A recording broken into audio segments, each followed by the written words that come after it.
Hello, welcome back to Attic to Basement Estate Cleanouts with Raccoons. You may see I've got a lavalier microphone, which I just got, and hopefully this will take care of any of the sound issues I've had in the past. So, on to the clients. A client in Landover Hills, Maryland had a two-story house built in 1940. It only had 960 square feet, but it was packed full. Walls were filled with furniture and cupboards were filled with Hummels and clothing. Fenton glassware was bought over the years, which your niece told me she had bought as her retirement fund. Almost all the Fenton was still in the boxes, which she had bought off QVC. Clients I had that bought off QVC TV channel had more items than they could possibly use. I never had a client that only had a few QVC items. I always pictured them not being able to sleep in the middle of the night and watching TV and buying these items. One whole bedroom was nothing but Fenton stacked up high along the walls. The sad thing is I don't think they brought any more money at auction than she probably paid QVC along with the shipping and taxes. She would have been better off putting the money in a bank CD or a money market fund. It would have been easier and faster for the family to get their inheritance also. I have a small collection of Hummels I bought over the years.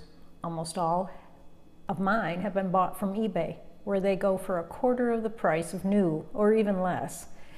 If you are patient, you can set up a search on eBay for the figurine you want, and it will send you an email when that particular one comes for auction. It may take a year or two, or three, if it's a fairly new production model. Since eBay came into existence, Hummels have dropped so much in value that Goebel sold the Hummel division to Rodenthal in 2008.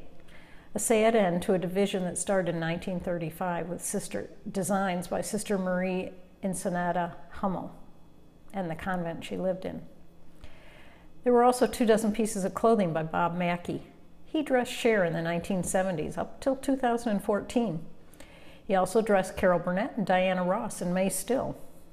Not all his clothing is meant to be worn on the stage, and the clothing we had I sold on eBay and a consignment store and at auction. Other everyday clothing went to an abused women's shelter in Bladensburg, Maryland.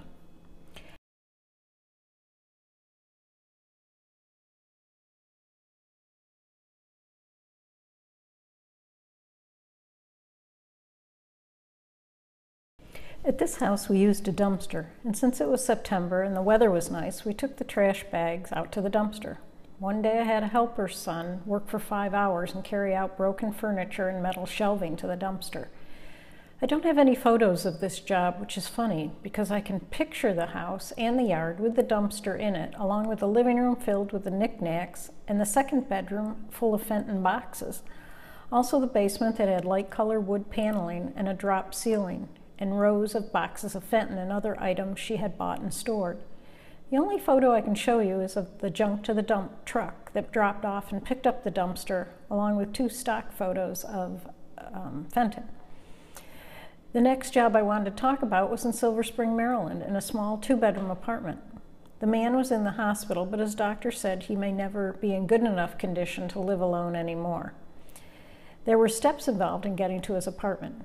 And you will see from the photo he was not picking up clothing and papers from the floor, so there was not enough safe space to use the walker.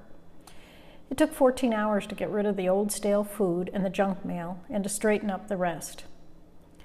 I used the following photo to send out postcards to realtors. On the back I explained in 6 sentences about my company, the name and phone number. I had 37 clients in 2004 and only 9 of them involved moves.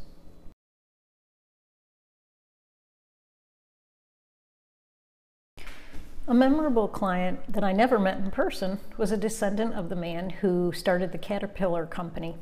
The house was in Potomac, Maryland, and was built in 1968. The main level and basement area added up to 2,040 square feet. We started this job in March of 2009, and a helper was with me to empty out the house, with the trash hauler taking away 3 truckloads of trash and the mover taking some items to ship to family. Associated Auctioneers auctioned a 1999 Ford Contour worth $35,000, along with ship models, trains, tools, and furniture. This man belonged to a country club, and the members there had first dibs on buying the ship models that he had built at half the appraisal price. One was the Constitution, one was the Charles Morgan, and another was the Smuggler, along with others. 2 friends were allowed to come in and take what tools they could use. They didn't take many. As you will see in one photo, there was lots of liquor. The oldest people often had the most liquor bottles. Cocktail parties in the 1950s and 60s were the rage, and either the alcohol didn't get drunk up or they were always ready for a party. There was a chairlift or super glide that retails at a minimum of $1,500. I found them in probably every 20 house. I did. I've called medical closet charities and put them on Craigslist.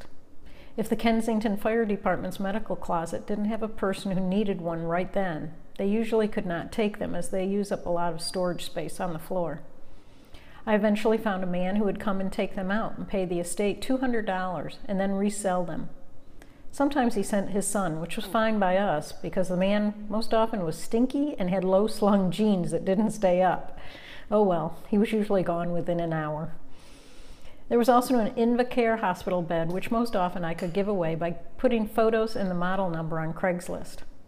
One time a client had an old hand crank model that was picked up by someone who had a sick father on a fixed income. All the others were electrical and had remotes to lift the feet or head. The photos will take a little more than a minute to shuffle through. This man also had a miniature train that ran out through his basement into his yard, and the neighbors told me that their kids, when they were little, had got to ride on that train. Like I said, he was a memorable client. Thank you for watching. Please subscribe if you want to get notified of new videos I make every 5 to 7 days. Bye.